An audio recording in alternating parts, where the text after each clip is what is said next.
What's up, guys? Welcome back to the channel.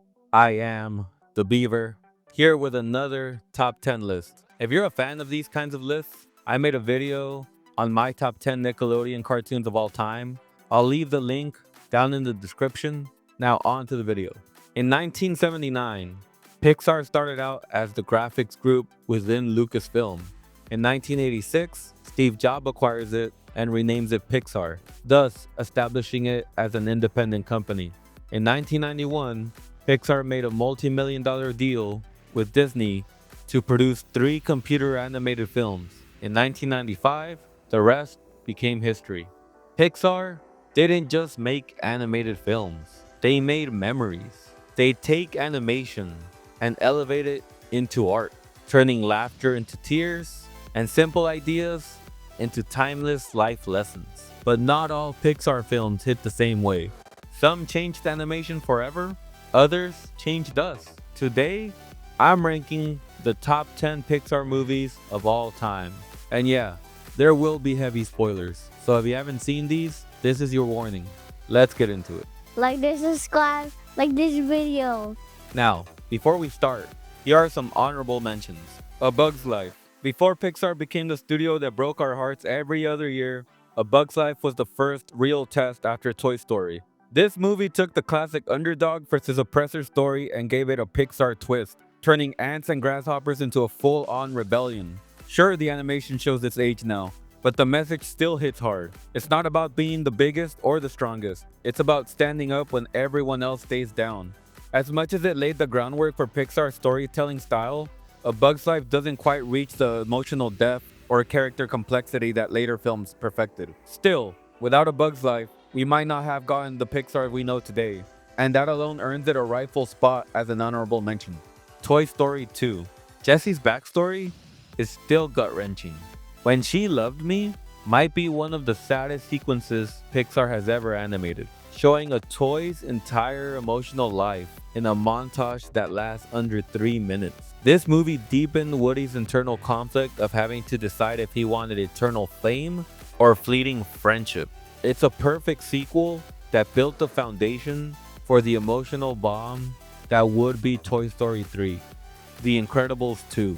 The sequel didn't redefine the genre like the original, but it's still top-tier Pixar. Elastigirl's solo mission, Jack Jack's chaos, and that raccoon fight was cinema. The screenslaver wasn't some mastermind villain either. She was a critic of how people are willing to depend on superheroes to save them instead of facing real life themselves. It's sleek, smart, and is beautifully animated. Just not quite the lightning in a bottle moment the first one was. Now on to the list. Number 10. WALL-E. WALL-E isn't just a movie about a trash compacting robot. It's one of Pixar's boldest love stories and one of the most quietly political films they've ever made. The opening 30 minutes are almost silent. No dialogue, just the sound of gears turning and wind blowing through an abandoned earth covered in garbage. In that silence, Pixar tells us everything we need to know. Humanity's greed literally buried the planet, and all that's left is a lonely robot who never stopped caring. That's what makes WALL-E special. Beneath the sci-fi setting is pure emotion. WALL-E isn't programmed to love, yet he does. He collects trinkets and dreams of holding someone's hand. He's not just cleaning the planet, he's preserving its soul. Then comes Eve, sleek, futuristic, the complete opposite of him. And their connection gives the film its heartbeat. Through their relationship, Pixar explores what it means to feel in a world that's forgotten how. Their love doesn't come from dialogue, but from simple gestures. A glance, a spark, a shared purpose. But what truly elevates WALL-E is its world building. The Axiom isn't just a spaceship, it's a floating metaphor for modern comfort. Humans have grown soft, complacent, and disconnected, living their lives through screens, relying on machines for every need. It's funny at first, but underneath the humor is a warning. Pixar was talking about us, about what happens when convenience replaces curiosity. And that's where the villain comes in, Otto. At first, the ship's autopilot seems harmless, just another background character keeping order. But as the story unfolds, Otto reveals himself as a direct extension of humanity's worst flaw, our fear of change. He's programmed to protect humanity by preventing the return to Earth, even if that means keeping them trapped forever. He's not evil in the traditional sense, he's logical, sort of like Ultron. That's what makes him terrifying. He represents blind obedience to systems we created. The idea that technology meant to serve us can quietly decide we're not worth saving. When the captain finally stands up to Otto, it's not just man versus machine. It's humanity rediscovering its purpose. It's the moment when laziness turns into leadership, when curiosity replaces comfort. By the time Wally sacrifices himself to restore the plant, the movie has shifted from a quiet romance into a story about rebirth. Humanity earns a second chance because one forgotten robot dared to care. That final moment when Eve revives Wally and he remembers her, that's not just a happy ending. It's hope. The spark that love, empathy, and perseverance can outlast extinction. Wall-E is a masterpiece of minimalism, proof that Pixar doesn't need words to make you feel everything. How, even in a world full of waste, something pure can still bloom. Number 9. Ratatouille. Ratatouille isn't a movie that just revolves around cooking. It's about passion, about purpose, and about daring to create when the world tells you shouldn't even be holding the spoon. Pixar took one of the strangest ideas imaginable, a rat who wants to be a chef, and turned it into a story about artistry itself. Remy isn't just cooking food, he's chasing meaning. He doesn't steal or survive like the other rats. He creates. He wants to express something, even if no one ever tastes it. And that's what makes Ratatouille so powerful. It's not about food, it's about craft, about that fire inside every artist, every dreamer, every outsider who's ever been told they don't belong. Remy's partnership with Linguini is one of Pixar's most brilliant metaphors. Linguini is awkward, insecure, and talentless on the surface. But with Remy guiding him, he becomes a vessel for creativity. It's a literal depiction of what collaboration means. Two imperfect halves making something beautiful together. The world Pixar builds here feels alive. The bustling streets of Paris, the soft glow of Gustav's kitchen, the rhythm of pots clanging and fires roaring. It's not just animation, it's atmosphere. You can smell the sauce simmering. You can feel the heat of ambition in every frame. And then there's Chef Skinner, small, petty, obsessed with profits and control. He represents everything Remy isn't. Fear, ego, and greed disguised as leadership. He's not just a villain. He's the voice that tells dreamers to stay in their lane. But the real transformation comes through Anton Ego, the critic. When he takes the first bite of Ratatouille and flashes back to his childhood, there's no dialogue, no explanation, just emotion. In that moment, criticism turns into connection. Ego remembers why he fell in love with art in the first place. His final monologue might be one of Pixar's best written pieces ever. Not everyone can become a great artist, but a great artist can come from anywhere. That line isn't just about Remy, it's about all of us. It's Pixar reminding every creative soul that talent isn't about where you're from, but how deeply you care. And yet, the reason Ratatouille doesn't crack the very top of this list isn't because it lacks heart. It's because the pacing after Ego's redemption dips slightly. The film starts as a near-perfect fable about art and identity, but the last act slows down once the central message has already been delivered. Still, even with that, it remains one of Pixar's most mature stories. Ratatouille is a film for creators, for anyone who's ever doubted their gift, questioned their worth, or felt like an imposter in life, because it reminds us that greatness doesn't ask for permission. Number 8. Finding Nemo. Finding Nemo isn't just a movie about a lost fish. It's a story about fear, love, and learning when to let go. Pixar built an entire ocean, not just as a setting, but as a metaphor. Vast, unpredictable, and filled with both danger and discovery. And at the center of it all is Marlin, a father paralyzed by tragedy. He's not overprotective because he's uptight. He's overprotective because he's broken. That opening scene, one of Pixar's darkest, where he loses everything but a single egg named Nemo, sets the emotional tone for everything that follows. It's not just backstory, it's trauma. And that trauma defines every choice Marlin makes. When Nemo is captured by divers, the film becomes a journey through Marlin's greatest fear, the unknown. But instead of making it a grim survival story, Pixar fills the ocean with life, humor, and heart. Every new creature they meet, from Crush the turtle to Bruce the shark, challenges Marlin's worldview. And then there's Dory, the heart of the movie. Her forgetfulness isn't a gimmick, it's a symbol of radical optimism. Where Marlin is ruled by memory, Dory lives in the moment. She teaches him that living means risking pain, and that love isn't about control, it's about faith. Their friendship might be Pixar's most unlikely, yet most beautiful. The beauty of Finding Nemo is how seamlessly it blends humor and heartbreak. You can go from laughing at sea turtles, using surfer slang, to tearing up over a simple father and son reunion. And it never feels forced. The pacing, the color, the score, it all flows like water. The underwater world is its own character. From the glowing jellyfish fields to the eerie wrecks on the ocean floor, every frame feels alive. Pixar made the sea feel real, not just visually but emotionally. The vastness of it mirrors Marlin's internal fear, the idea that the world is too big, too unpredictable to survive in. And then Nemo's side of the story.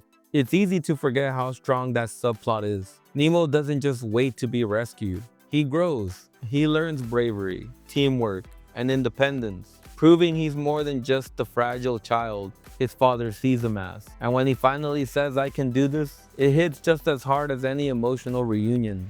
By the time Marlin and Nemo find each other again, it's not about reunion, it's about transformation. Marlin learns that protecting someone isn't the same as keeping them safe from everything. He learns to let go, to trust his son, the world, and himself. Finding Nemo is more than just an adventure. It's a therapy session disguised as a cartoon. It's about anxiety, love, and the courage to swim into the unknown, even when your instincts tell you to hide. Pixar didn't just animate fish, they animated fear, healing, and hope, and made an entire generation cry over a clownfish and his kid. And that's why Finding Nemo swims this high on the list. Because sometimes to find what you've lost, you have to let it go first. Number 7. Up. Everyone remembers that opening. The one that hit harder than most entire movies ever will. Carl and Ellie, a lifetime told in 4 minutes. No dialogue, no exposition, just music, memories, and heartbreak. Dreams that never came true. Plans that never got finished. Love that ended in silence. It's not just one of Pixar's best scenes. It's one of cinema's best scenes. In that short montage, Pixar did something no other studio could. They told us everything about love, loss, and time without a single word spoken. And when Carl finally flips through Ellie's scrapbook, sees the page that reads, "Thanks for the adventure. Now go have a new one." That's Pixar breaking you apart and rebuilding you at the same time. But Up isn't just about grief, it's about what comes after. Russell, the wilderness scout, isn't just comic relief. He's the embodiment of what Carl's lost. Curiosity, chaos, and innocence. Their relationship becomes the emotional core of the movie. A bond between a man who's lost everything and a boy who's still learning what love means. Charles Muntz, the explorer turned villain, is more than an antagonist. He's Carl's mirror. A man so obsessed with the past that he destroys everything around him trying to hold on to it. Carl could have become him. That's what makes their dynamic so powerful. One represents obsession, the other redemption. And let's talk about the creativity. A flying house carried by thousands of balloons, talking dogs with voice collars, a rare bird named Kevin. It's absurd on paper, but somehow it all works. Because beneath all the whimsy, there's truth. Up makes fantasy feel personal. The house isn't just a house, it's grief made physical. Every balloon, every memory keeping it afloat. But here's the reason Up doesn't rank higher on the list. That opening is so perfect, so emotionally transcendent, that the rest of the film simply can't reach that same height. It's not that the rest is bad, it's that the beginning is legendary. Once the adventure kicks in, the tone shifts from soul-crushing realism to cartoonish humor. It's still charming, still heartfelt, but never quite matches the raw humanity of the first act. The pacing becomes lighter, the stakes broader, and while it's fun, it loses the intimate spark that made the opening unforgettable. Still, Up remains one of Pixar's most emotional journeys, a story about letting go of the things that weigh us down and learning that adventure doesn't end when someone's gone. It just changes form. By the end, when Carl finally sets Ellie's house down, you realize he's not saying goodbye, he's saying thank you. And that's the real magic of Up. It's not about flying houses or talking dogs. It's about how love lingers in every adventure we dare to take next. Because in the end, Up isn't about losing something. It's about realizing that sometimes the best way to honor the past is to keep moving forward. Number 6. Monsters Inc. Before Pixar made us cry, they made us laugh. And Monsters Inc. was proof they could do both at the same time. A city powered by children's screams. It sounded dark, but Pixar flipped the concept into something clever. The monsters aren't evil, they're employees. They punch in, scare kids for energy, and clock out like it's just another 9 to 5 shift at the factory. It's corporate satire wrapped in childhood imagination. But what makes Monsters Inc. truly special isn't the screams, it's the laughs. When Sully and Mike accidentally let a human child named Boo into their world, everything changes. That one mistake sparks one of Pixar's most heartfelt journeys, a story about friendship, innocence, and challenging a system built on fear. The chemistry between Sully and Mike carries this film. Billy Crystal's fast-talking, anxious humor mixed with John Goodman's gentle strength creates one of the most endearing duos in animation. Their friendship is chaotic, hilarious, and real, and their arcs mirror the film's deeper message that empathy, not efficiency, is what truly powers connection. Pixar's world building here is top tier. The idea of doors as intradimensional portals, the endless warehouse of memories, and the concept of energy tied to human emotion. It's creative genius. They turn the act of scaring kids into a full-blown industry with paperwork, training, and quotas. A ridiculous idea that somehow feels believable. And then there's Mr. Waternoose. At first, he seems like just another stressed CEO trying to keep his company afloat. A mentor figure to Sully, who represents stability in a chaotic world. But when the truth comes out that he's secretly orchestrating a kidnapping operation to extract screams from children by force, it hits hard. He's not evil for the sake of it. He's desperate. He believes he's saving the company, preserving the old ways, and protecting Monstropolis, even if it means sacrificing its innocence. That's what makes him such a powerful villain. He's the embodiment of corrupted tradition, a leader so afraid of change that he becomes the very monster he claims to protect his world from. When Sully exposes him, it's not just about defeating a bad guy. It's about tearing down the system built on fear and lies. The same emotion the company spent years suppressing turns out to be the key to their survival. And that final scene, Sully opening the door and his face lighting up, it's not just an ending, it's a promise. A reminder that innocence, empathy, and joy will always outshine fear. Monsters Inc. isn't just a movie about monsters. It's a story about change, about learning that the systems we grow up in don't have to define the world we leave behind.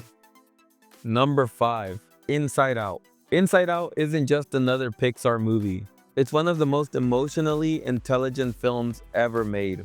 This wasn't a story about toys, monsters, or robots. It was a story about us, about what it actually means to feel. Pixar took something invisible, the human mind, and turned it into a living, breathing world. Joy, sadness, anger, fear, and disgust. 5 emotions driving one little girl named Riley. And somehow, it never feels like a gimmick. It feels real. It feels right. From the very first scene, you understand the brilliance of its design. Every color, every memory orb, every island inside Riley's mind represents something we all have. Family, friendship, creativity, honesty, play. And as life changes, those islands crumble. It's not just clever, it's universal. Joy is the perfect embodiment of control. She's that part of us that believes happiness fixes everything. that we can force a smile through pain if we just try hard enough. But sadness, she's the truth. She's the quiet voice reminding us that it's okay to fall apart sometimes. That's the beauty of Inside Out. It's not a war between happiness and sadness. It's a love story between them. Because you can't grow without grief. You can't heal without hurt. The turning point when joy finally realizes that sadness isn't the enemy is one of Pixar's most powerful moments. That memory of Riley's lost hockey game, where sadness brought her parents closer to her. That's empathy in motion. It's Pixar teaching emotional maturity to both kids and adults without ever preaching. And then there's Bing Bong, a forgotten imaginary friend made of cotton candy and childhood dreams. When he sacrifices himself so joy can escape, whispering, "Take her to the moon for me." That's not just a tearjerker, that's a death of innocence. The moment every kid grows up, even if they don't realize it. Visually, the movie is stunning, and it's the storytelling that makes it timeless. The idea that our memories aren't purely happy or sad, but a mix of both. That's life. It's messy, complicated, and beautiful all at once. Even the villain here isn't a person, it's repression. The instinct to bury what hurts instead of feeling it. Riley's entire journey mirrors the emotional process we all go through when the world stops making sense. By the time she breaks down in front of her parents and finally lets herself cry, it's not weakness, it's release, it's humanity. And in that moment, Pixar gives us permission to do the same. Inside Out isn't just storytelling, it's therapy in animation form. It's the film that teaches us something no adult ever properly explains, that sadness is just the opposite of joy. It's the bridge to it, and that's why it ranks this high. Because long after the credits roll, Inside Out stays with you. It reminds you that it's okay to not be okay, and that every emotion you've ever felt had a purpose. It's not just a movie about feelings, it's a movie that feels. Number 4, Coco. Coco isn't just Pixar's most emotional movie, it's their most human. This film isn't about toys, monsters, or robots. It's about something far more real, legacy. It's about the people we love, the ones we've lost, and the stories that keep them alive. From the opening Papel Picado to the final note of Remember Me, Coco feels like a celebration of life and death, two halves of the same song. Pixar didn't just animate Dia de los Muertos, they honored it. They captured the color, the culture, and the spirit of remembrance that defines it. Miguel isn't chasing fame, he's chasing connection. He doesn't just want to be a musician, he wants to be seen, to be understood in a family that fears the very thing that gives them purpose. That generational conflict between tradition and individuality. It's something everyone feels, no matter where you're from. The Land of the Dead is one of Pixar's greatest creations. Every design choice means something. The glowing marigold bridge, the alajibres soaring through the neon skies, the endless towers of family photos, it's stunning. But beneath all that beauty is heartbreak. Because here, memory is existence. You fade only when the last person who remembers you forgets. The concept alone makes Coco devastating. It turns something abstract, being forgotten, into something tangible and terrifying. But it also turns remembering into an act of love. And then comes Hector, the heart of the film. At first, he's just comic relief, a trickster trying to survive in the afterlife. But as his story unfolds, we realize he's not forgotten because he failed. He's forgotten because his family was taught to erase him. When Miguel learns that Hector is actually his great-great-grandfather, it changes everything. The villain, Ernesto de la Cruz, isn't just a thief of songs. He's a thief of legacy. He represents how ego can outlive truth, but only for a while. The emotional peak, of course, is Remember Me, when Miguel sings it to Mama Coco, his great-grandmother, and you see her eyes light up, her memories flicker back to life. That's Pixar magic at its purest. No visual spectacle, no high-stakes chase, just a boy, a song, and a memory reignited by love. That moment isn't about death, it's about resurrection. The way love can echo across generations. It's about how art, music, and storytelling are the bridges that connect us to the people who came before. And when Miguel returns to the land of the living, he doesn't just save Hector, he heals an entire family. He breaks a curse of silence, and reminds them what remembering truly means. Coco is more than just Pixar at its emotional best. It's Pixar at its most spiritual, and the power of memory to keep our loved ones alive long after we're gone. When the final montage plays, showing Mama Coco's photo placed on the ofrenda, her spirit crossing over, her family united once again, it's impossible not to cry. Because it's not just a happy ending, it's a reminder that love doesn't end, it just changes form. Coco teaches us to remember, because Coco isn't just a story about death, it's a story about what makes life worth living. Number 3, The Incredibles. The Incredibles redefined the superhero movie.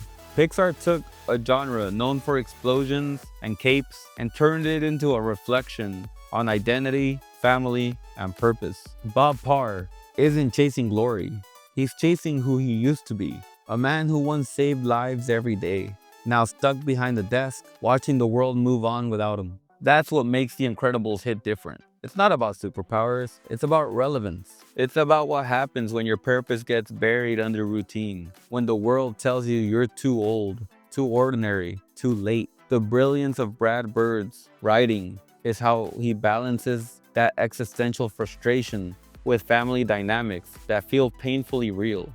Helen, not just the voice of reason, but the emotional backbone of the entire family. She doesn't just keep them safe, she keeps them together. Violet's insecurity, Dash's need to prove himself, Jack's chaos, every member of the Parr family represents a piece of the human condition. And the villain Syndrome is one of Pixar's best. He's not some alien or monster, he's a fanboy turned bitter. A kid who wanted to matter so badly that being ignored turned him into the very thing he idolized. He's the dark reflection of Bob, proof that obsession without purpose becomes poison. That's what makes their rivalry so personal. Syndrome doesn't want revenge. He wants to erase the meaning of being special.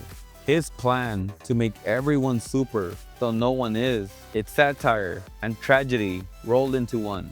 A commentary on envy, validation, and how greatness without gratitude destroys itself. The action sequences still hold up today. Fluid, kinetic, stylish, the jet chase with Helen and the kids, Dash sprinting across the ocean, Violet learning how to use her powers. Every moment serves character first, spectacle second. It's not about destruction, it's about discovery. Watching a family realize that being different isn't something to hide, it's something to protect. The Incredibles is about one simple truth, that family is the greatest team you'll ever be part of. Bob spends the whole movie trying to relive his glory days, only to realize that his greatest victory isn't saving the world, it's saving dinner with the people he loves. That final shot, the family suiting up together ready to face whatever comes next, that's Pixar's version of a superhero anthem. Not about perfection, not about power, but about unity. The Incredibles reminded us that even heroes feel lost sometimes, and the strongest thing you can be isn't super, it's human.